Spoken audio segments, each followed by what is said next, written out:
Welcome to Get Heavy Podcast.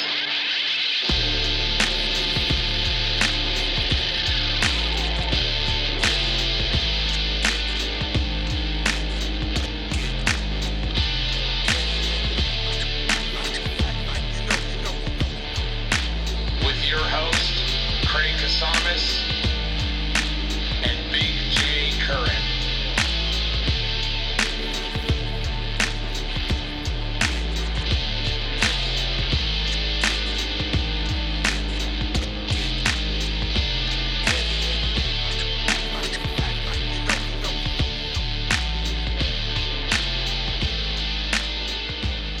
What's up? How's it going? What's up, Cole? How are you? Welcome to the podcast. Well, I got in contact with this guy I used to hang around with a lot in the scene. Right? I was like, I just want to say hi. Yeah, man. I was so stoked to hear from you, man, because I just was thinking literally about the Santa Barbara days back in the, we used to hang out when he was going to UCSB. That's how I met him.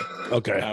We all had a bunch of mutual friends. There were a lot of shows in IV. A lot of fucking shows. After the living room kind of went away, and then there just for a couple of years just was about 3 different venues. Right. Yeah. Really there's the Bico. I mean, Bico. What else? Bico, and then there was the pink mailbox. Yeah. And then the hard to find, which was a church. Right. Which I always that's the original living room. Yeah. Too, right? Oh yeah. Yeah. And so that's cool. The living room had 3 different, I think, locations. Yeah, So was the living room an actual bar, or was it just it was a venue? Just a venue. Owned by this kind of libertarian community member who was I think like Jehovah's Witness or Mormon, or he was just like super nice and didn't care. Chuck was always hanging out and working for him there. He just wanted a place for the kids, and the living room was one of the, when I moved to Santa Barbara in junior high, it was the first thing that's where you go to see. Did you ever see shows at the Pickle Patch? I did not. You did not. No. Okay. So that was after. No, but I heard a lot about him. There was a house that Steve Aoki, the massively famous DJ, he went to school up there, and he was a few years older than me. And he ran this house called the Pickle Patch. And it was like a punk house, like a DIY punk co-op house. And they would do wild fucking shows over there, dude. So he lived at the Pickle Patch, and then he eventually moved to this other house they called the Bico House, and it was him. And then he did his thing, went to LA, started that label, and is now like the most famous DJ. Insane. But he was such a he was a nice guy back then. Did you ever deal with him at all, or did you ever see? No, I have really super good friends who grew up with him. Right. And, they were punks in their teenage and early 20s together. Yeah. And it's funny because these guys always whenever Steve Aoki played in Portland, because I was living in Portland for a long time, and that's where they lived. They would go and we're hanging out backstage at this very chic model, insane shit. It's very LA. Yeah, I watched different stuff on YouTube and shit with them, and it's nuts. It's showing just this is the day in life of. I wake up at 3 o'clock in the afternoon, and I just made $1 gazillion last night, and this is my crazy mansion in Vegas with a fucking trampoline pit. I also ran a DIY house venue in IV in the late 90s and early 2000s. Yeah. Well, actually, I think late. It would have been mid 2000s probably, right? No, it was done by 2002, 3, really? Maybe. That wasn't the pink mailbox? No, at the Pickle Patch was done, but pink mailbox, Chuck lived there, and then the Bico was. It normally had pretty cool shows. Remember we saw Cursed and Breathe or Resist there. Mm-hmm. That was amazing. I mean, there were a lot of just small bands that came through that then became. You played in the garage, and it was not any bigger than this carpet, but there would be 200 fucking people in there trying to get in. It was bananas, dude. And the bands that were coming through there were bands that literally went on to be pretty massive for the styles of music. I'd started first time I was a bouncer for a long time, and the first time I started doing security was the Mayfair Theater, right, and it was the same exact thing. I'm doing security and watching Green Day and No Effects and all these different bands, man, and I didn't know who they were, and people be all excited ooh, these guys are something. Okay, cool, whatever, man. Let's get through the night and see what I got to do, but then right afterwards. So, I mean, for me, it was in 93, 94, 95. And it was, I just got out. I was in a program. I was like, hey, I need a job. And somebody's like, hey, bouncing. I'll pay you $25 a night every weekend, 3 nights a week. Right. Now, if that shit will get my probation covered for the month, I'll take it. And went to work at the Mayfair. And it was the same exact thing. I mean, it's like all of these crazy bands that are insane. You're not getting them to look at Ventura anymore, and we had them on the weekends and had all kinds of fun stuff happening. Those are my favorite stories of like seeing the band when they're huffing it. Right. Yeah. Right. Yeah. And I got to see, you always think like, oh, I was born too late, but then you're also going to all these shows that are amazing. Right. And then later I'm like, oh, I did see that band in a living room. Yeah, totally. Or the bands that you saw that you're like, this is one of the coolest fucking things I've ever seen in my life. I can't wait to see him again. And now I'll look for him and you can't find nothing on him. What was cool about, especially the Pink Mailboxes, that was there for a while and my buddy Chuck, sort of was there for so long. I was like, he's kind of lord of the manor for a while, but there were so many international bands too, that you got it, like touring huffing punk bands, that are just like, coming from Sweden, Japan. Yeah. Playing in like fucking literally in the living room of a house in Isla Vista. And there's like, we're just going to sleep on it. If you guys have toured, obviously you guys have toured it. All it is another piece of land on the circle. Right. And they're just coming over here and you guys would go and do the same thing to go over there. I got one of my brothers is a drummer for well-known punk bands around here, and him and his old lady would go do these tours, and they come back and they tell me about like, yeah, we're at some basement in Germany. Oh, totally. And just telling the stories about like how, and these are all grown folks, man, and they're still. And they love it. They're going back, they went to Japan. They love Japan, but the stories of like, so that's all, this is the same exact thing. You're just going like it's just the exact same thing. And I think it's the coolest stuff ever. Yeah. Especially to be able to cross countries, you know what I mean? Like, into other countries. And you spent a lot of time in like Germany and shit back in I lived in Germany for a year of studying. Oh, okay. And you did your abroad my minor was linguistics, and I wanted to learn German because it's cool sounding, and why not? And you're also kind of Mr. Black Metal back then. It was pretty black metal, and then also I'm just like, I'm gonna go. Yeah, I live in the castle. The dorm rooms were like the most modern thing I ever did over there. And this is like, wait, we're in southern Germany where like the Black Forest is. And like, yeah, that's the Black Forest. It's like a bunch of farm trees. Right. Like, there's no gnarled old Carpathian oaks. Nothing, dude. It's like, wait, where are all the wolves? And like, it's just there's nothing wild in Western Europe. You're just standing there with a battle axe on like a street. Like, where is it happening? What's going on? It's not happening. I felt like I went on tour that whole year. Really? In living in Germany, because I went to a bunch of fests. I went to Wacken. I went to Hellfest. I went to a bunch of smaller. They're really into doom in the South, like trad sort of heavy funeral and trad doom, really like Candlemass style vocals. Right. They love, and they also love like Americana desert rock, like Caius and Fu Manchu, and they're like, it's kind of like, they remind me of jazz heads, German music guys who are really into stoner rock. Like they're kind of a little jazz heady, like a little pretentious. Like, I don't know. Yeah, I feel you, dude. It's when you start talking to a jazz guy, you're like, get the fuck out of here. Not you. You're okay, jazz guy. Yeah, all right. You're more in the like side. Certain parts of jazz. Like, I got into jazz drummers because I was a drummer, and my dad said you should listen to these drummers, and then that's the part of jazz I really like. Insane, right? Yeah, I just like I will watch Elvin Jones. If you're a guitar player or a bass player, you watch jazz bass players, and they do stuff that's just out of bounds. Yeah, man. I mean it's a whole different. You're not even playing what most of us look at. Bass players are just some rhythm guy that stands there, and but you start watching some jazz bass players, and it's just incredible. And the drummers, man, I could watch it all day long. Just watch like battles. Old drum battles of, Buddy Rich, dude. Buddy Rich is nuts. Max Roach and Buddy Rich and Elvin Jones, all kind of. You guys, my favorite take thing about notes, Buddy everybody. Rich, take notes. Buddy Rich battling Have anybody. You ever heard the tapes of Buddy Rich screaming at his band on the bus?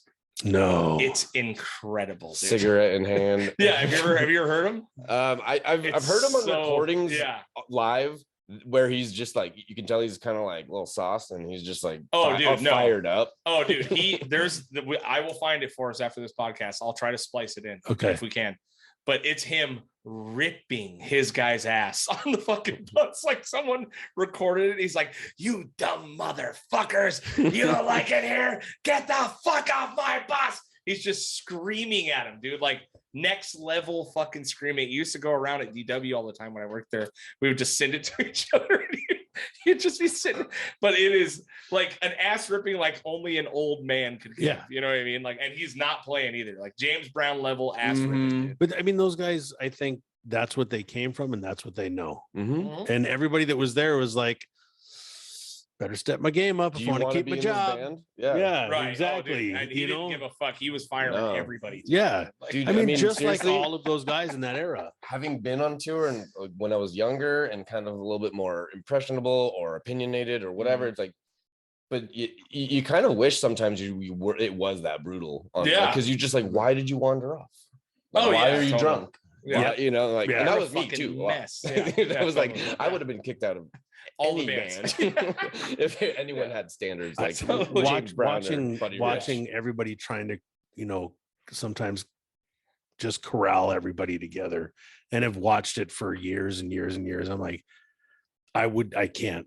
Yeah, there's no way. Well, being in a band is like having 4 girlfriends you can't fuck. Dude, put 4 or 5 artists, mainly dudes, in a band. Yeah, emotional artists. It's a nightmare. Yeah, I mean, I've always had good luck. Like our band, I've never really had some little chaos, but not for the most part. Everything's fine. But man, no, I love all the people I've played music with. Some of my favorite moments were watching bands like blow up on tour. You know what I mean? Like, just complete meltdowns where you're like, oh, no one's coming back from that. Like they'll be lucky if they don't just fly home today. You know what I mean? Like, and it's just crazy because we were so high. We would smoke so much weed. You literally couldn't fight. Like we were so goddamn high when we did the raft stuff. Like you couldn't even, I mean, you wouldn't fight at all. What was there to fight about? You know what I mean? Like, you're higher than shit. You're playing metal like Slayer. You know what I mean? Like there's nothing to fight. Sounds good. Yeah, it was awesome. Yeah. The low vibration, but in a high gear. Yeah, totally. Yeah, it was fucking ridiculous, you know. But watching other bands like interact and do things, you're like, man, you can tell pretty quick who's like a functioning band and who's not, you know. No, I think like going back with like touring and the culture of like hospitality within that DIY community, like no matter where, like, because I mean, we were post all of the original punk movements, metal movements, whatever, but like we like it all, and like I like came off as black metal or like just like thrash crusty punker kind of kid with long hair. I mean, I was too, but then you're like, after a while it's all kind of the same, whether really it's country band or your friend's black metal band or like just this dude who knows someone in a band who then said you could stay with these people. Cool. Oh, you know so and so. I played with him a bunch of times. Here you go. Oh, dude, so many times we've stayed. It's like the band will put on the show, the band in the local area, and they're like, you can't stay at our house, but we have this buddy named Eric. You can stay at his house. And when he says it, you go, all right.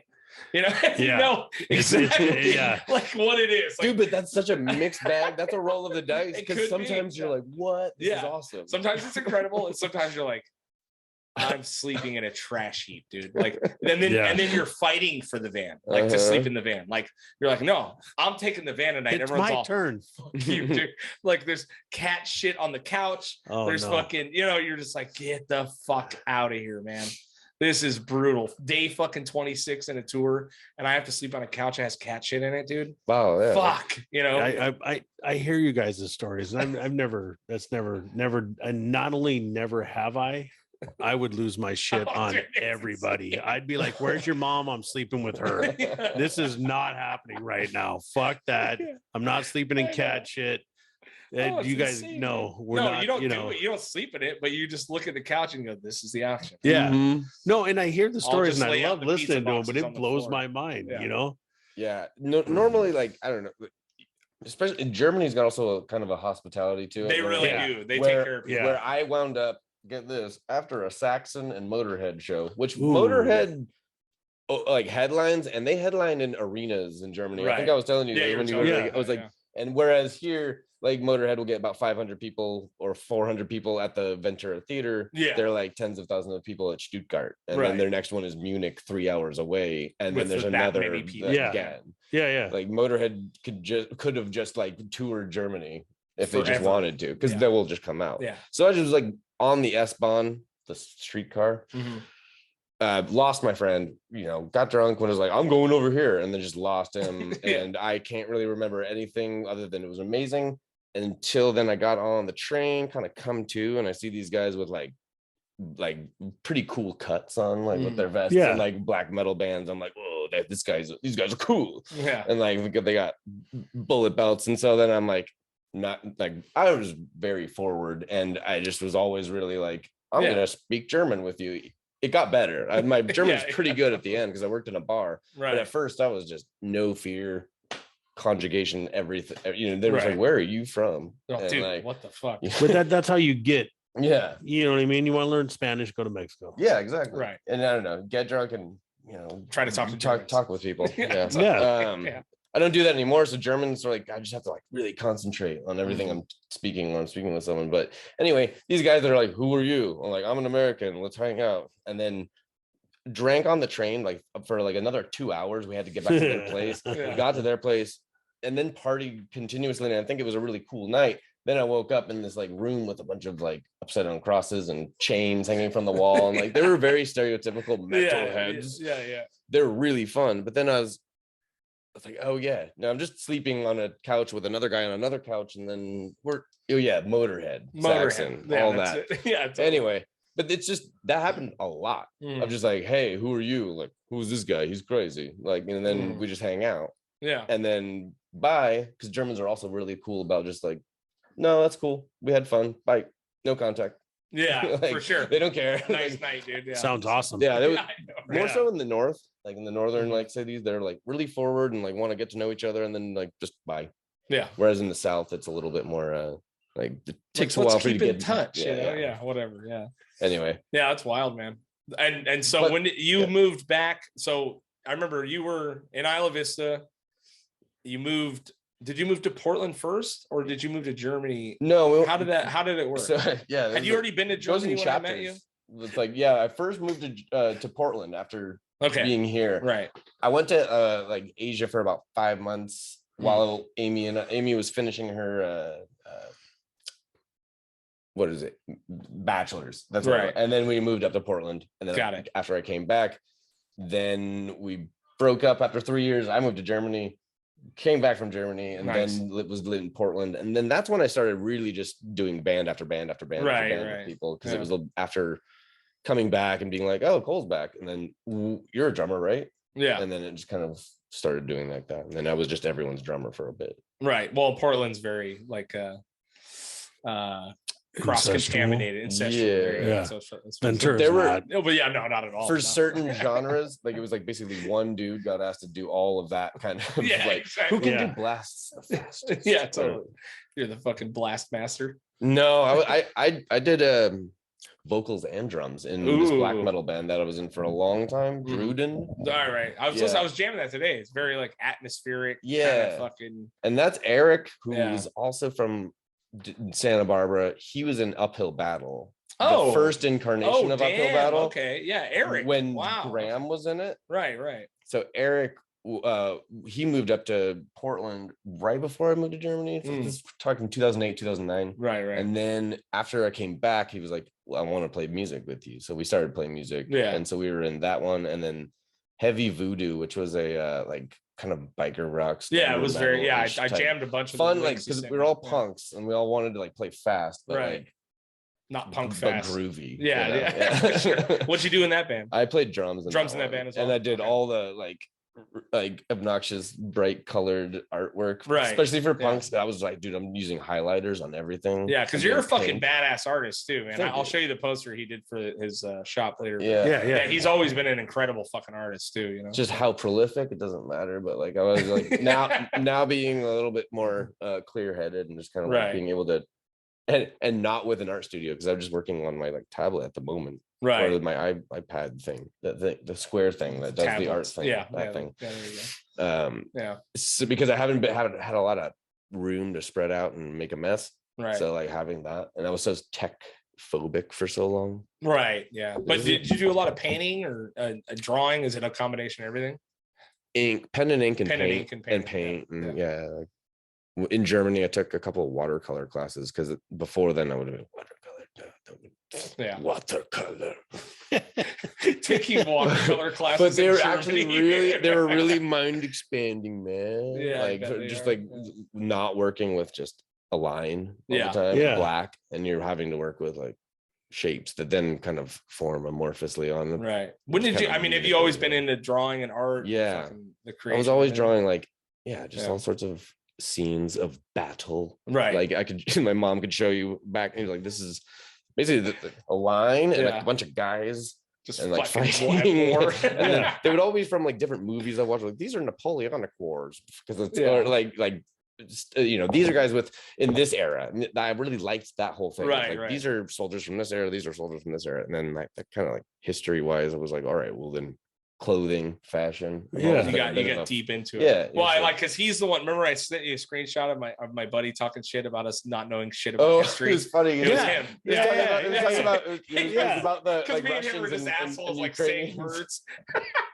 No, it was just, and I was like, oh, I can actually pinpoint, where it all went wrong with the Muscovites and the Kievans back in like the 17th century. That stuff is so fascinating, man. It is so cool to check out, and listen to, and to be able to hear somebody that actually, like to hear about the wars and the people and the things that went down. It's so complex. Oh my God. Like the rivalries, you go back further, because once you get past Central Europe, the rivalries that get just more and more like deep-seated, right? You're talking about thousands of years of hate, or just even like let's say 500 years with just, I mean, look at Serbo-Croatian and Turkish relations in the last 500 years, because it means like a little sticky. It's just like they really recall, like I went to Croatia, and like there's like bar conversations get really serious about stuff that happened 450 years ago. Really? I guess when you have the history,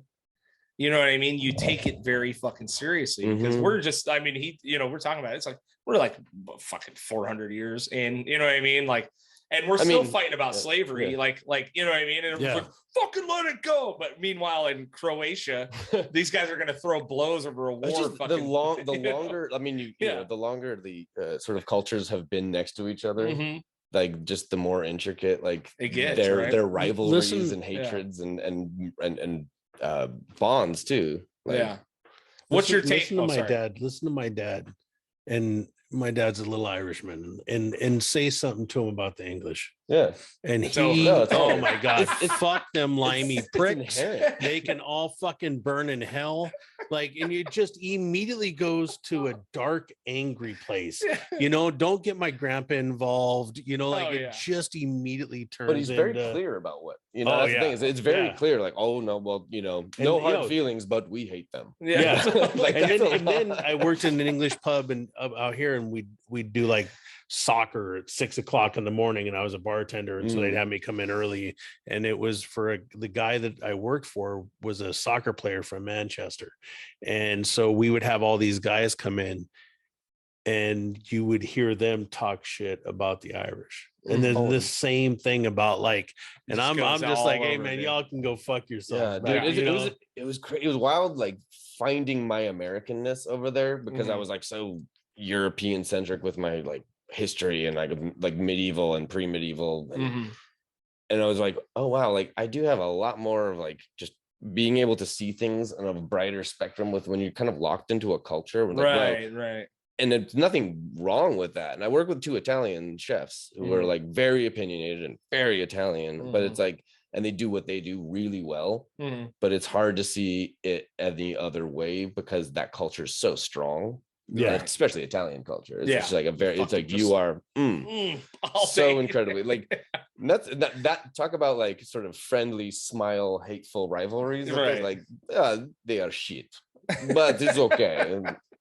Like I would have a beer with him, but he's a fucking horrible man. Like, yeah, it's so weird. Okay, man. yeah, Great. it's a very just accepting. Yeah, you know. What do you have a take on what's going on with Russia and Ukraine and all that shit? I mean, well, like I said, I was like, well, it just goes back from like to the Muscovites being the ones who will pay the Mongols to tribute, because the Golden Horde for like hundreds of years had money pouring in from Kiev and Moscow, which were like two Slavic states for a long time. Right. Kiev being the most original, like, or like the original like sort of city state of Slavic power. And then Moscow was a bit of a backwater, but they started siding with the Mongols, paying them tribute, and being like, and because Kiev is like, no, we don't negotiate with Mongols, we're not paying them tribute. Right. Fuck you, come and get us. But Kiev has always been kind of like, they always been fucking. Go They're all, you're a borderland. You're a borderland to Western Europe and Eastern Europe, and you're these plains and these mountains, and like these basically everyone wants to come through. It's the breadbasket. Right. So like, whether it's Teutonic Knights or like Muscovites or Mongols or like or anyone, they're like, they've kind of, it's same thing with like Georgians and Azerbaijan, Armenia. They're very specific cultures that like come from this very tough, feisty area, because like they had invaders on either side for millennia. Right. So it's like this very strong culture of like, in Armenia, they are very Armenian. I've got some good friends that are Armenians, and I've went and hung out with them and partied with them and been around them. They are savages, man. Dude. They are savages.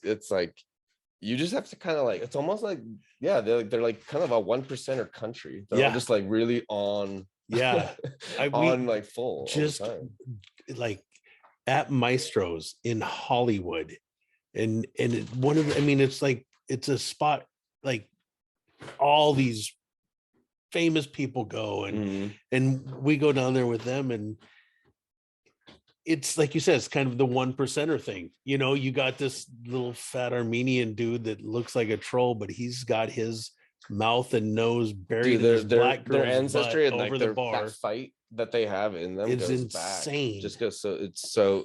I mean, and I respect that, and then appreciate, love it, respect them. I as a family, and they're friends of mine, like good family friends. Like I love them to death. Whatever happens, they have your back. Any sort of migrant community in the United States that has like just like survived, because like they come from a tough area, gnarly area, and it's like, and being close to LA, which LA I think has every single ethnicity and you can imagine in the world, every single language in the world has spoken in Los Angeles. That in New York, maybe, you know what I mean? But yeah, it's wild, dude. I mean, how do you see this whole shit ending? I mean, I just saw today that they're starting to roll back like I feel bad, but like since sobriety for like about like almost, it's about coming up on a year, I have not touched the news. Really? Not even like when something comes up like almost over a year.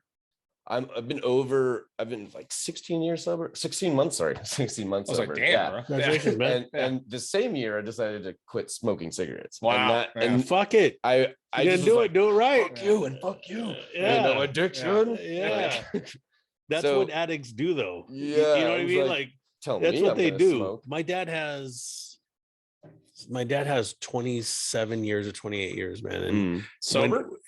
Clean. Oh wow. Well, no, sober, completely sober off alcohol. So mine was no heroin.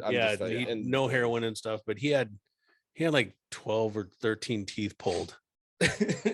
With nothing. Wow. They're like, he's all, you can do a local, but I'm not doing nothing else. Not going under. No, not doing none of that stuff. You can, I'm not, if you do, who knows where I'm going to go. Yeah. And it's a reality. Right. You know, but it's that same, fuck this, I'm going to quit drinking, and fuck it, I might as well quit smoking, and I'm going to rail this shit. You know? And it really was like my partner, the lady I've been with like this year, who I met, who's like, it just kind of taught me like, I don't have to be so edgy and don't have to be so like on edge and stressed out and kind of like just angry. Were you sober when you met her? Or yes. Yeah. So you're just, I was just kind of, dude, it's strange. Even more than a year in, I'm just like peeling back layers of me that I'm like, whoa. Right. Was there a catalyst that made you stop? I mean, is there a rock bottom, or just too many years of fucking? It was around? A lot of years, and then it was like for a lot of different reasons. And then once I moved back to California, because just things weren't really like I don't know. I was having a hard time in the last couple of years in Portland for sure. Yeah, Portland got like, a little wild, huh? Yeah, I made my own mistakes, and right, like I've burnt my own bridges and did a lot of just like selfish. I'm gonna get drunk, fuck it all, kind of. And then, so I knew like it was like this warming up to it. Like I knew like something had to change, but it took a couple of years. Almost, you know, you kind of start like, oh God, I'm not where I was, and realizing like it's changing everything. You know, it's one of the, you know, I drink a lot, and I know that like if I go, okay, I'm now like I'm gonna quit, you know, on a bar, right? You know, and and a little rough. A lot of my friends, we get together on Fridays and Saturdays and hang out and drink and barbecue and I've been, you know, when I was talking about work at the Mayfair Theater, I'd gotten out, and one of the things was I have to stop drinking. Not I have to stop everything, or if I get in trouble, I go to prison. Yeah. So it was like, okay, no problem. I'll just stop, you know, but for 5 years, I wouldn't hang out with my brother. Right. Like I'm not, I would go to the house and I'd hang out and I'd be like, oh, looky here. I got to go to work. I'll see you guys later, you know, and I worked at a bar as, you know, the whole time, but it was like, that was an excuse to just get away, because you just have, there's so much you have to change and deal with, you know, it's just amazing. That's what I was dealing with, all the excuses that I came up with, and we're like just lining them all up. Oh, I have this excuse and this excuse. And this working in a bullshit. kitchen. This is fucking bullshit. Oh, of course. Yeah, there's a lot of sober people in kitchens. in Portland, Oregon. Yeah, in the Pacific Northwest. Anywhere. I know anywhere, but the most talented fucking cokehead chef. It was an easy town to just have an excuse to drink. I'm like, oh well, we're going to the movies. They sell beer. Like, oh, we're going to this or that. Anywhere, it's a bar. We're going to a friend's birthday party. It's a drinking town. So. I think it's fun. I think it's That's all. Why. It was fun. I loved it. It was hilarious. We're a drinking town. You know what I mean? Like we really are. I think wherever you go, it just depends. You know, but again, working in that kitchen lifestyle, like all my, you know, when I was a kid going into the kitchen with my friends that were chefs and they're still cooking today. You walk into the kitchen, they're 19 years old and they have a cup above where their station is, and it's a cup full of alcohol, you know, and you know, because that chaos and insanity of being in that kitchen and just is so nuts. You gotta like maintain that edge of just like not caring enough. Yeah. You know, and doing a good job. Working sucks. Yeah. And working past the pain in your hands or the pains in your knees from standing there, from chopping all day. And you know, like you said, chopping that one piece of to get that one little thing all day, you know. I've peeled 7,000 potatoes today, dude. Fuck. Well, potatoes. I mean, you can. That's almost like I just go on autopilot, meditation, turn it off. Yeah. But it's the things that you really have to think about. Right. Cutting something perfect to put a plate so that when you plate it, every single one of them looks exactly the same. Yeah. All the garnishes need to be in line. Yeah, that's a fucking nightmare, dude. So I've been slowing down on that over the last year. Like over the last summer, I was like, I need to do more of my own creative outlets that will eventually be lucrative. Like, I need to kind of almost like start moving the blocks towards how to market your own artwork. Yeah, and that's been my biggest fear of being like, they don't fucking deserve it. Fuck them. No one's getting this painting. Right. Fuck you. Yes. You have a hard time letting go of that shit. I have a hard time letting go of a lot of things. Well, that's been this last year. I'm just like, I gotta let go of shit. Yeah. Well, and having now like this record collection that was pretty kick ass, and like a couple of them are worth a lot. That I'm like, wow, this is kind of shocking. Fun. Yeah. And I feel just less attached. I mean, especially also with, I don't know, I'm a musician on Spotify that loves Spotify. So I'll just say that it's nice interface to use. It is nice. I use it all the time. I don't have to think about it too much. And but also me and you aren't really, we're not making fucking money on Spotify. No, it's like my shit's out there. Cool. Yeah. Listen to it. It's just now you can put it on. Now I can make a playlist with it on. Right. You can listen to it. Yeah. It's a promotional material. Today, when I'm like, hey, so who are we talking to tonight? He goes, it's Cole, and this is what it is. And he sent me a link, and then I sat there and listened to like 6-7 songs. Cool. Yeah. No, I enjoyed the shit out of it. There's a lot. I was really surprised because the way he was talking about it, I wasn't sure. he was very negative space about it. And I was like, really? He's like, yeah, it's kind of weird shit, kind of he's gonna talk dark metal shit. It's kind of weird, but hey, we got him, so fuck it, let's do it. You know. And I was like, hey man, just send me a link to the music. I'm a little more open-minded than you. Let's do it. And so I really enjoyed it. Don't understand what he was talking about, but that's okay. We can get into that after the podcast. Yeah, I know. Very judgmental. Very judgy. I listened to it like this. Not today, motherfucker. But you had like 2 kettlebells. Yeah. Like that. I was all, it's not Joe Rogan, but all right. Yeah, he's doing it with his tits. Yeah, totally, man. Yeah, so it's a lot of different music that I've been playing, and a lot of some of it didn't all get onto some sort of platform that you can hear. Yeah. Like a couple of bands that like you can hear their music, but I wasn't on any of it. Right. Yeah. But I was on tour with them for and we did record. There's an album sitting on Billy Anderson's hard drive. Oh, really? Come on, Billy. But no, that was called Aeldath. Okay. Aeldath. It's a bunch of nerds playing symphonic like doom death. Right. Okay. Which was kind of fun. Yeah. 12-minute songs, really fun. Or no, they're like 8 to 10. Yeah. Long enough, dude. Long enough. I know. Yeah. My 10-minute song days are so done, dude. I'm fucking out of But that's why I love touring with metal bands, because like metalheads are nerdy as fuck. Holy massive shit. It's just like, oh, shut up. Yeah. I loved wearing like punk shirts or goth shirts on metal tours with when I roadied for Exhumed for a bit. Okay. And like it got to the point where, because I was still like younger than 19, I loved metal, but I also just wasn't like, I'm a fucking metalhead. Yeah, totally. You know, I just I listened to so much growing up that just I loved everything from a certain, and I'm just a kid from California. Right, exactly. Not like but then you start growing into it, but you're just like, oh, I'm gonna grow my hair long, do this. Then it becomes something that you can't cut. Right. Yeah. It's like for I've joined this sort of the ranks of having long hair. I can't let down my brothers.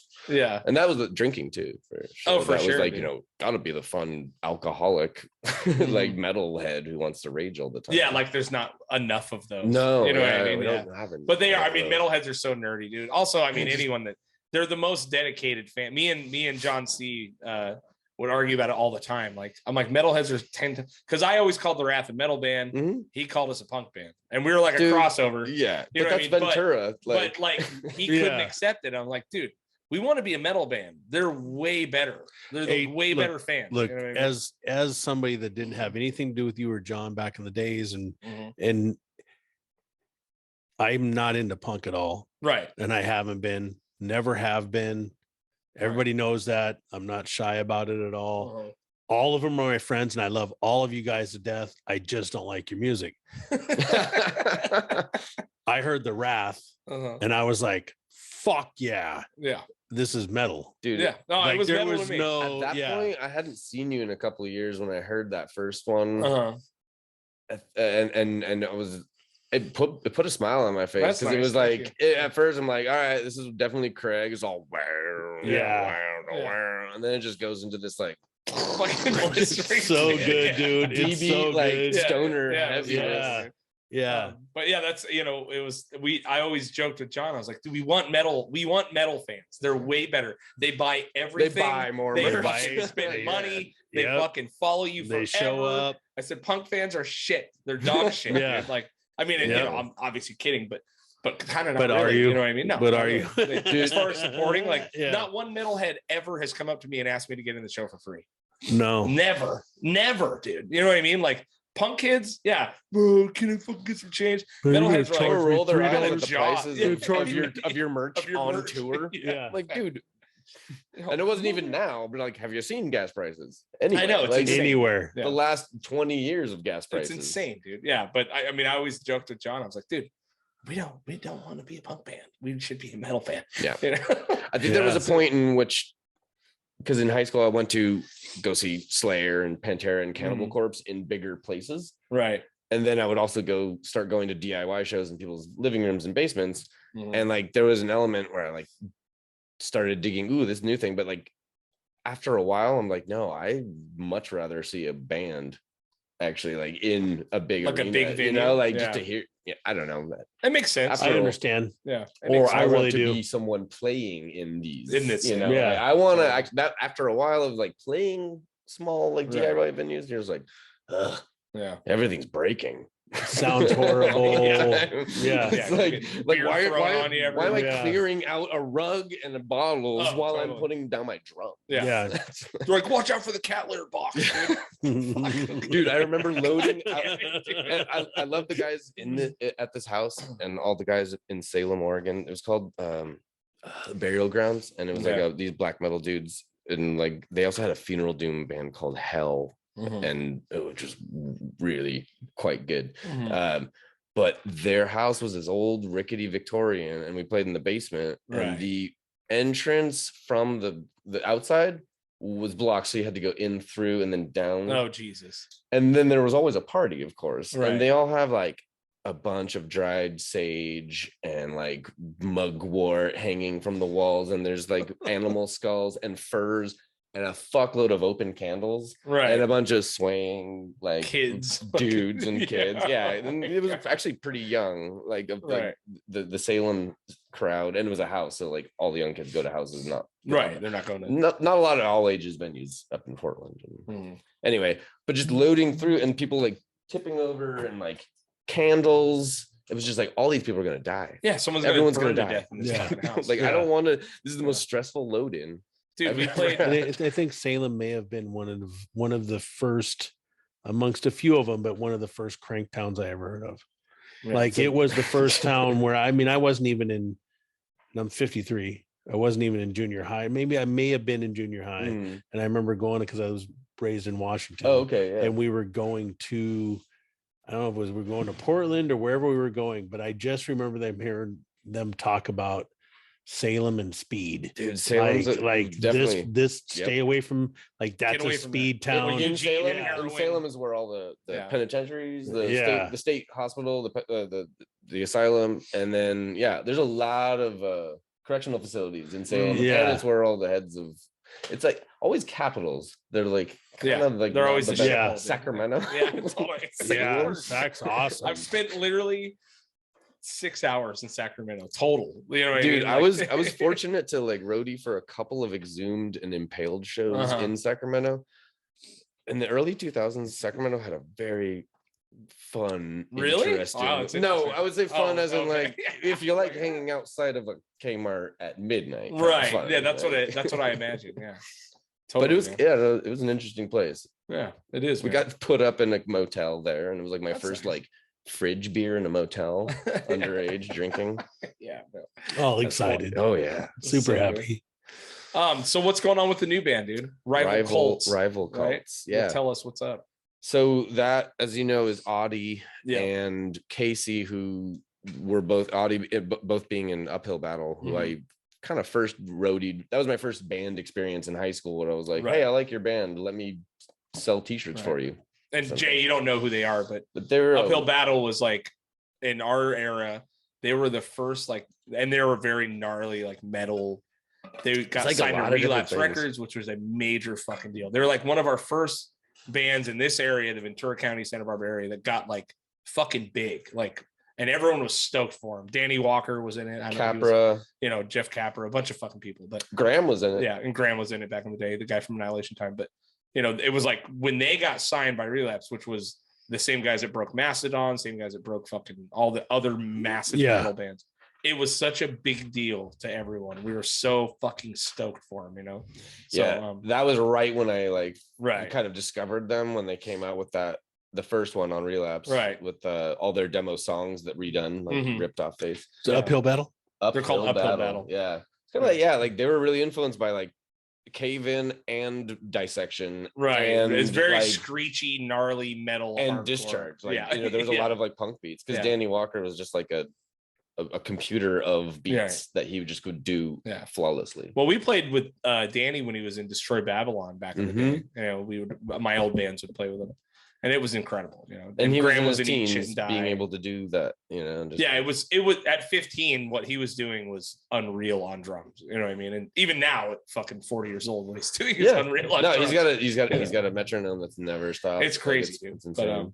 Anyway, being able to watch him every night as a teenager and then like being like, what the fuck? And a drummer, right? As a drummer, and as a not very good drummer, but what a passionate drummer. I was a passionate drummer, and then you get better. Well, passion. Who's a really good other than Danny Walker? Yeah, exactly. You know what I mean. You don't without that passion, you don't get there. Right. No. Well, and some guys have that thing, that technical ability, and then some guys have the natural soul that you know what I mean. I think the people that have that natural ability more than not, I think they have parents or family that are musicians as well. Maybe they grow up hearing it and listening to it in different aspects. They may not be about the metal, but I mean, most of the guys I know, you look for it, right? And there's people that play like robots. They're incredible, but none of my parents weren't musicians. My dad was in blues bands as a singer and a harmonicist. I guess that would be, but like he wasn't teaching me chords or anything. I didn't have anyone that. Plus, I was a lefty, so I just was scared of picking. Oh, you're a lefty too? Yeah, so I played open-handed. Me too. Yeah. I'm lefty. Oh, you play guitar left? I play guitar right. Oh, you play guitar right. I was taught at very early age noticed that to never do that. Never go left. So when I saw you with socks versus underwear. That's right. Yeah. I remember that was the name. That was the name. Yeah. That little Dave gave. No, I when I got given a bass at 11, 12 years old, they gave me a right-handed bass. I was like, I'm left-handed. They're like, it doesn't matter. Learn right. Yeah. They're all the guitars are. It's easier probably. And they're good left-handed basses and everything are 4 times the amount of money. So just you're never gonna know the difference. Yeah. I was like, cool. So I play guitar. I mean, that makes sense. It totally makes sense. It was Ross and Toby. They were the ones that gave it to me. They're like, look, dude, you'll never be able to afford a left-handed anything. Well, I quit drinking and like heavy drinking and smoking this year. So maybe I'll just be like, oh, I'm gonna I tried to have the Secret Service looking. There you go. You're doing a good job, dude. But what was I just talking about? Something about quitting drinking. Then I'll just learn guitar too. There you go. Yeah, that's what I was like. Perfect. I'm just gonna learn guitar. So what's up with the new band? You got Audie. You got there we go. So Casey, we were writing songs during COVID, and then we just kept on writing songs. And basically, it's Casey writes all these amazing songs, sends it to me. I write lyrics to it and figure out the vocal patterns, and then everyone learns it. And that's how we've. Have you guys been able to play any shows or anything? We have. Okay.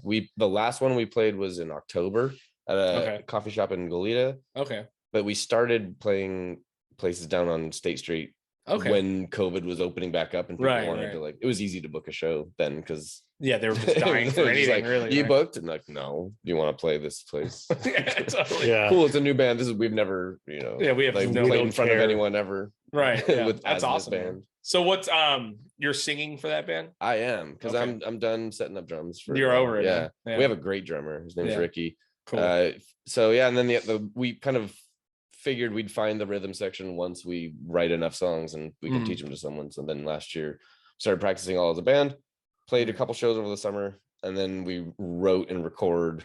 Well, we were finishing. We just like Casey and I just like that's the thing, like the centrifuge of like making songs, right? And then we just have in the chamber all these songs while everyone learns them. Right, that's awesome, man. And that's I've always wanted that out of a band of just like someone takes control and then the others like do exactly kind of what the fucking work. It's not a lot because no one's got an ego being like, well, my song needs to get written. Right. That shit has to go away eventually. No, it's like there are better songwriters in bands. Right. Because there was like in certain bands where the guitarist was not a virtuoso and couldn't do arpeggios, but he could write a song. Whereas this guy couldn't jam or write a song or like kind of work something out with someone, but you tell him how to do something. He's got it all day. Right. Yeah.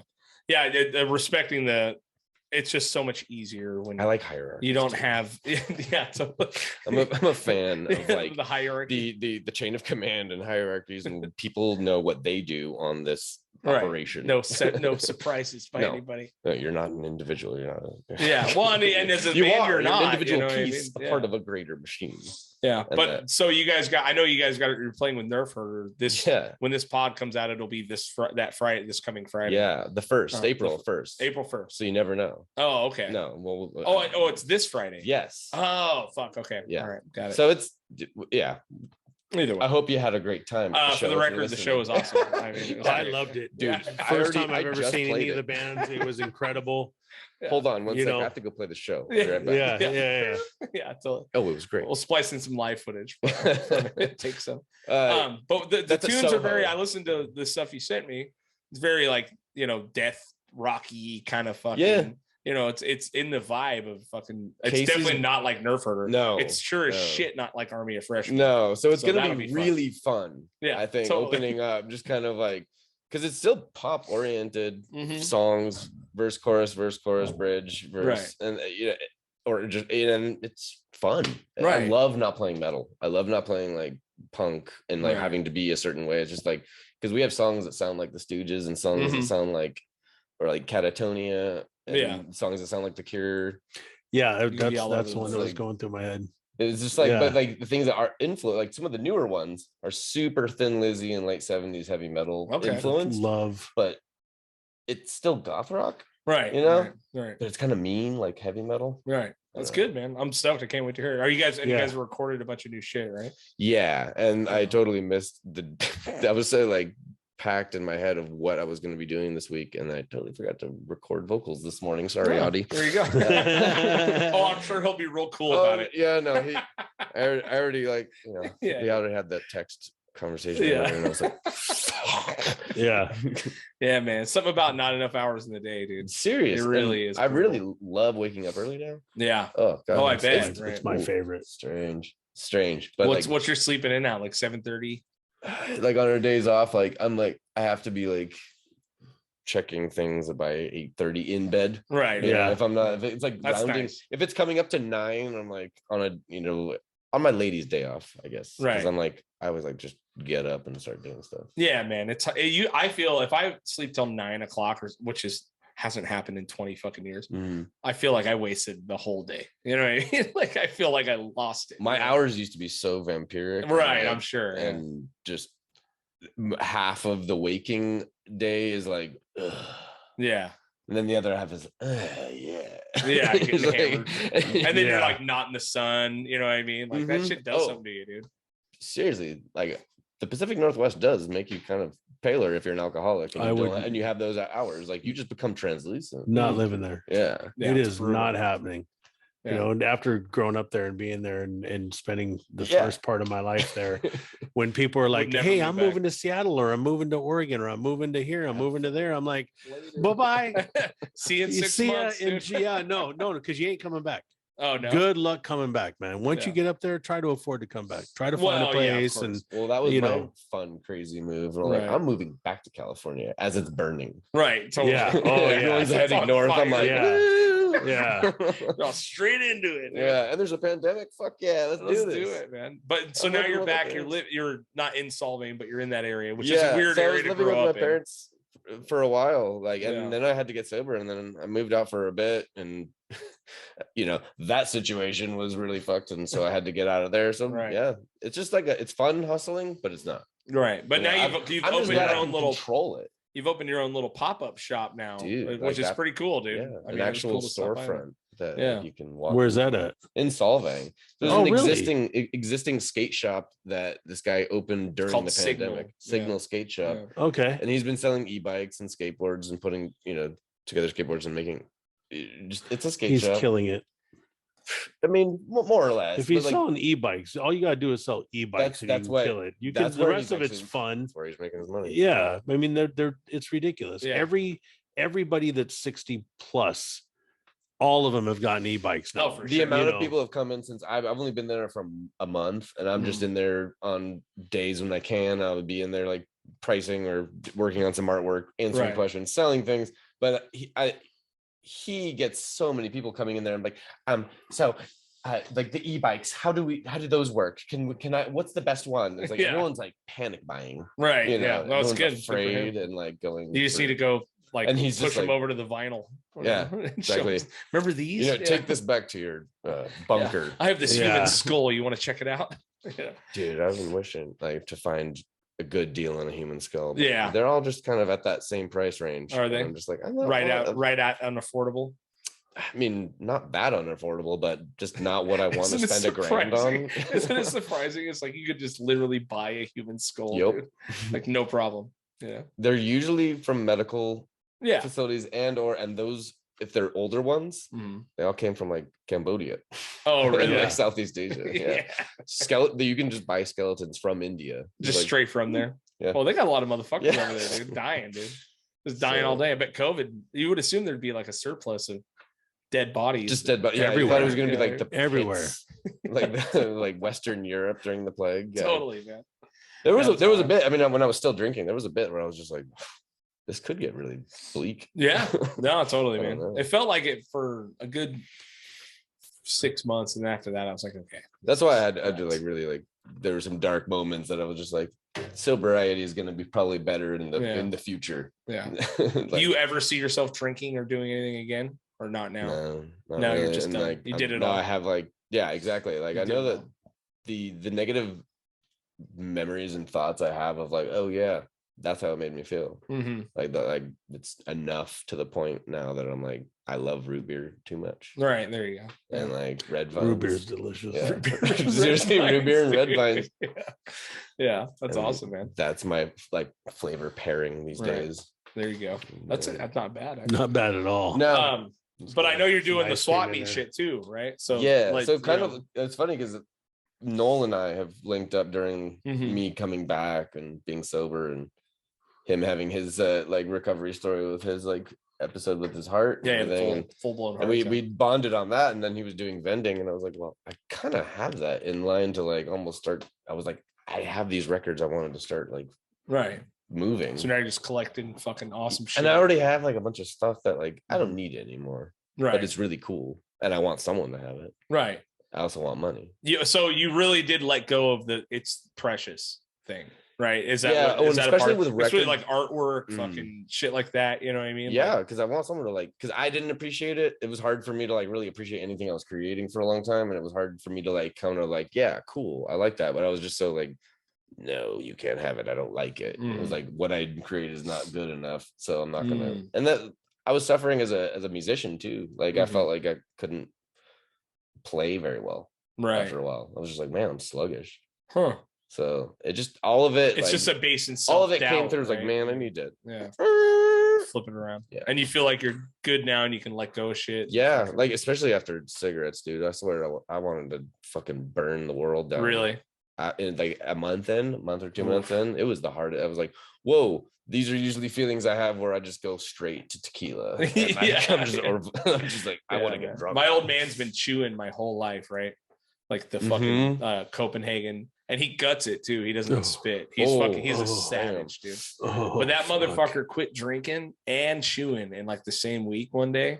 And I was working with him, man, and it was like it was literally Ukraine. It was fucking insane, dude. Like he had fired us 100 times, screaming at us. I mean, I was like, we were about to get in a fucking fist fight. And so I went over on our lunch break and I bought 2 cans of Copenhagen. Dude. I fucking whipped him at him. I was like, you can quit one thing, you can't quit the other, dude. Here's the chew, motherfucker. Oh my God, like quit the beer, that's fine. Oh my God, here's some chew. You know what I mean? Because it gets you on a level that I didn't know how much nicotine suppressed emotion. Because I knew like weird. after quitting alcohol and having to deal with all like the sort of the reasons why I was drinking and just all the, you know, personal whatever things, I was like, okay, yeah, I think I can like mellow out on this mood and not be so edgy, and then get rid of cigarettes. And I'm just like, like no. It had a really hard time with like me and my lady. It was like it put a, because we did it at the same time. Oh fuck. But we like, she's the reason why I did it. I'm like, cool, yeah, exactly. You're gonna do it, I'm gonna do it. She only had about 2 or 3 years of smoking, where I had 15. Right. And I was like, I'm going to do it, and you better pinky swear. Like, you guys survived it. She did. She got a little bit more of a hectic schedule and went back to like the vaping for a little bit. And I'm like, all right. I was like, I'm not telling you what to do, but you know where that then leads, and like cigarettes are not where we want to be. So, but she's corrected. She's got it, but it had a hard time with her backsliding too, and I'm just like, no, it's rough. Dude. That's rough. Any sort of boundaries you put on yourself, you know what I mean? You just fucking. But they're fun once you haven't. I didn't put boundaries on myself for a while. Right. I was just like, anything. I'll take that. Like, that your girlfriend, cool. You know, like I was just like, I was, you know, not a very like. I would like kind of like, ooh, I'm not being very nice, aren't I? Yeah. Like, I would get off on the fact that like I was being kind of mean and rude to people, or like just suggestive. Like, I'm gonna have this. You know, like someone's beer. You know, living in that negative. One, like, my beer, isn't it so much nicer and more fun? And just feeling better as a human being when you're not, you know, I used to talk shit to people and did not give a single fuck about you or anybody that I was talking shit to. If you got a problem with it, fuck it. Let's do it. You know, and just say, I would say the most horrible shit to people. And now I couldn't even imagine. I mean, other than saying shit to Craig, I couldn't imagine being like that hurtful to somebody, dude. And like the realization is, it's a pit in your stomach. You're I've been, like all those times where like you just doubled down on all your shitty things that you just did to your friends. Like, you know, fuck these people who like you don't care about, whatever. And like, and those are the people that you're like, oh, I wonder what they think about me. Like, who are they? Well, your friend, you just fucking like totally betrayed. Just talk so much shit about everything from their shoes to their mom, and just went up and down the scale and walked away because some people were laughing. That's good enough. Right. Totally. And not thinking about like, well, I just demoralized this person. I mean, I lived with the motto, if it was funnier than it was mean, it counts. You know what I mean? And I still have part of me. I'm still, you know, there's still some of it, and it's fucking hilarious. There's been times 85-15% chance. But I mean, we all know that we would say shit to people knowing it was going to wreck the whole room. And majority of the people didn't think it was funny, but they still would laugh about it, right? Because out of uncomfortable. I've noticed like times where I was laughing at things, like I was afraid, because like laughing is sometimes a fear. It's my response. It's a response to fear. I laugh before every fight I've ever got in. Oh, the fuck! I literally went, right. Then it's on, dude. You know what I mean? Like before every fight I've ever got in, I giggle. You know what I mean? It's not because I'm stoked. You know what I mean? I'm just like, I'm nervous. Yeah, dude. same thing. And I smile, and then I fucking try to tear your head off. Talking. You know? I just start talking shit. You realize, oh shit, I'm gonna do a bad thing. Oh yeah. I mean, it's been a long time since I've been in an actual fist fight, but you know. It's funny, I think I've been punched in the face twice earnestly, like by someone, and they were friends, you know, where I was like, and both times I can't. There's teeth, there's a part of teeth missing that time, so just like physical reminders. I'm like, you were a shitty person. That's why you have that thing. Right. Yeah. Well, I'm glad you feel like you're out of it, dude. I mean, you know, I literally very I inspirational. haven't got to catch up with you. It's just like you can't hide anywhere from the emotions, and that's what I kind of like. And it's kind of the like masochistic part of this whole sobriety thing. Is like just like, fuck you. Yeah, totally. So did you do it completely on your own, or was there a program? I went to I had some money I could use with my grandfather's passing, and I was like, I'm gonna put it through this, like I'm gonna use it to. Program. A program. Yeah. Right.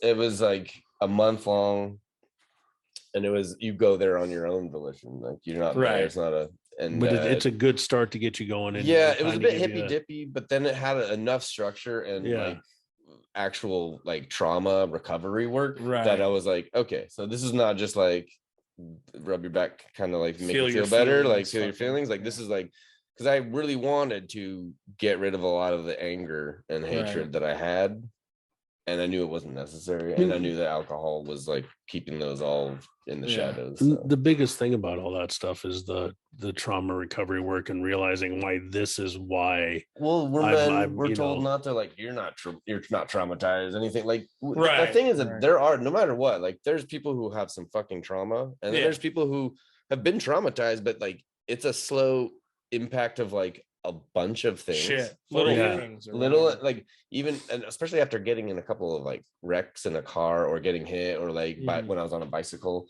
like that's traumatized. Your body reacts in a certain way. You're like, you have PTSD of just certain things that you didn't even think. And your body stores it, dude. Like your body literally stores that shit. And that's why I'm fat. You know, You just hold. He was traumatized by McDonald's 3 times today, dude. Oh, dude, I've been actually living in a motel.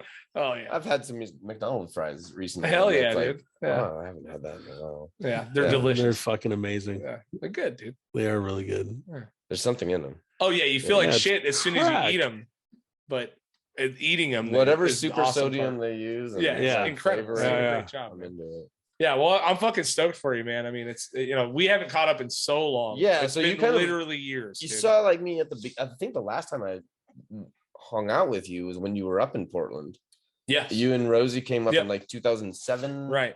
Something like that. Yeah. Amy and I were living in a place, and we went bar hopping. We took you to strip clubs. It was before the babies were born. The best. So, it was like right there. The best. Yeah. I was like, we need to get Craig in some strip clubs. We hung out and fucking with your ferrets and shit. Yeah, I had ferrets. Yeah, you had ferrets. Don't get ferrets. They shouldn't be. No, they're I had them when I was they're horrible. They shouldn't be around humans, and humans shouldn't be around ferrets. They're horrible. They should just just live on your own, you dirty fucking. If you want a ferret, go out to the plains, and befriend a ferret, or just get one, and then you'll see how quickly they should be out in the plains getting eaten by hawks. Roommates, yeah, it's gonna bite off your dick. Yeah, totally. You ever get your dick bit? No, luckily no. I wasn't really bare ass naked around the ferrets too much, right? But they stole shit. They stole Amy's they're little shoes. Thieves, dude. Yeah, it's crazy. I had them when I was a kid, and my grandpa. We lived at my grandpa's house for a while, and he thought it was fucking hilarious to let him out in the morning. You know what I mean? Before we got up. And so we'd be fucking walking through the living room. These little motherfuckers, they want to get your toes. Yeah, dude. Oh, and you're high stepping and running. And these motherfuckers are fucking getting you. You're like, and they bite. They bite the fuck out of you. Yeah, they got like cat teeth. But they had stolen like smaller. They had stole my grandma's jewelry and like drug it into the fireplace and shit. Like they're little savages, those things. Yeah, and they stink. They fucking smell so bad. I don't know if Amy wants me telling you the story, but she was the one that definitely. Was like, we should get ferrets. I'm like, well, first she wanted a dog. We were like in our early 20s and just moved. And I'm like, dog, can't split that. You can't, maybe something, I don't know, not a dog. I'm like, ferrets. I'm like, okay, there's 2 of them. Sure, fine. Yeah. No, don't do it. Brutal, huh? Anyway, but they're I appreciate them. Yeah. Ferrets. I just don't want to take care of them. But anyway, the first morning we had them, I let them go in the bed to and she was still asleep. And the girl who was a little bit more feisty, the guy you could play with him, and weird. The girl was uptight. Freya, the girl ferret, came up and started licking the nose of Amy, and she's like, "Oh, how sweet, the ferret," and then just and like hard, and their jaws lock because they're like dachshunds, and like they go down, they grab something and they pull it back up, so they're like jaw locks, savages, and they're just locked onto her nose, and like Amy's screaming. She hadn't even woken, like she hadn't even opened her eyes yet. Woke up. Like, ah!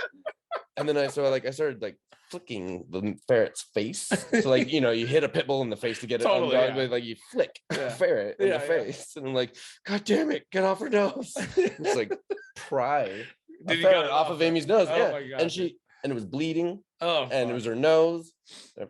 It was really sad.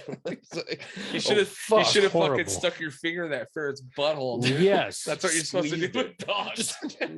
Just first day with the ferret, snap its neck. Sorry, we're going back in another one. Yeah. Take him to a pet store. Yeah, this one's not working.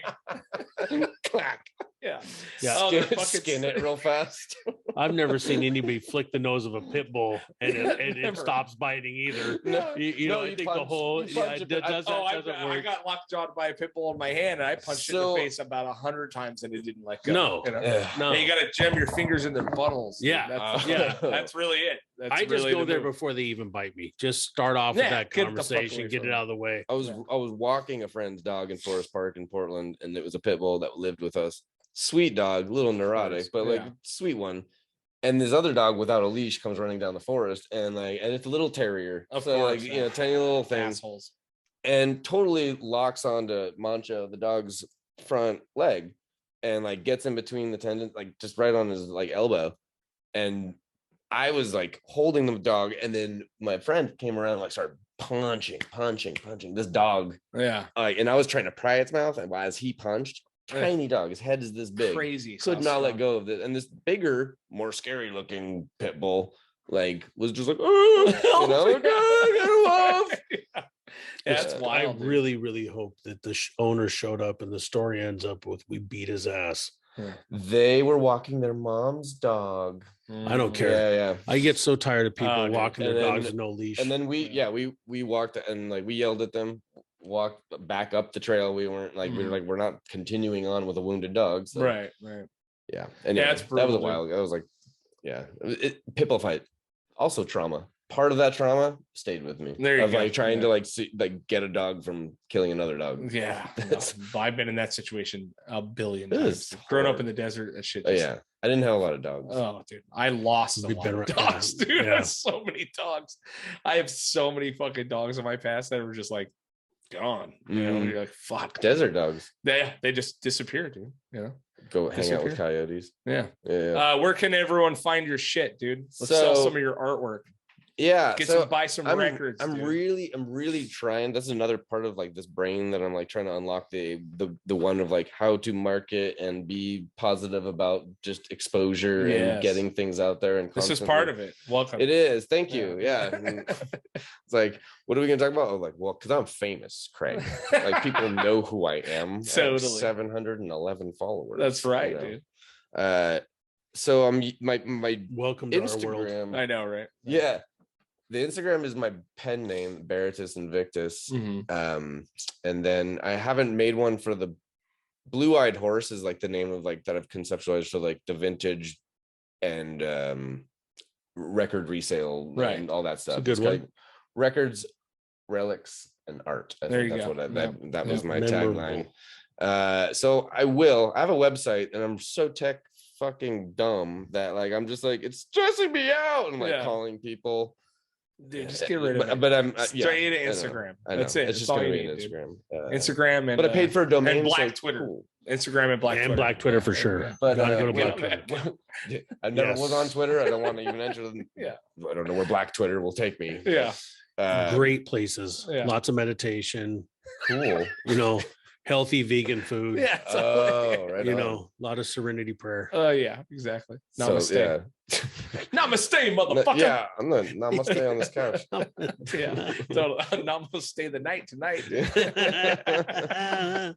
Anyway, all right. So for now, just Barrington Invictus, and then Rival Cults. I run both of the Instagram accounts. Cool. And just Instagram. Just find me there. It's Rival Cults. Don't let me like I don't need any more apps. Right. Yeah. Right. Please don't make me get any more apps. Got I've got Venmo, Cash App, PayPal. Like, don't tell me there's another one that you use. Yeah, exactly. Zello. I just want this one. Anyway. Well, dude, it was a pleasure having you on the podcast. phone, Dude, it was fun. That's awesome. I can't wait to hang out. Actually, glad I actually had a story that was kind of positive. Oh yeah, like that's nice. Sobriety one. We can talk about it. It was all pretty positive, man. It was definitely, you know, after feeling negative for so long, it's like it's addictive.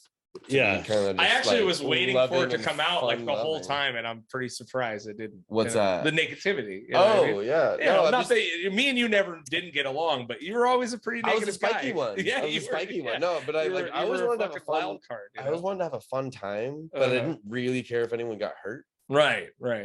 I don't know. But I thought I was hoping everyone else was just as cool with the danger factor. Right. Yeah, exactly. Well, dude, it's seriously a pleasure to catch up. Yeah, man. Awesome. Thank you. All right. Yeah. Beautiful.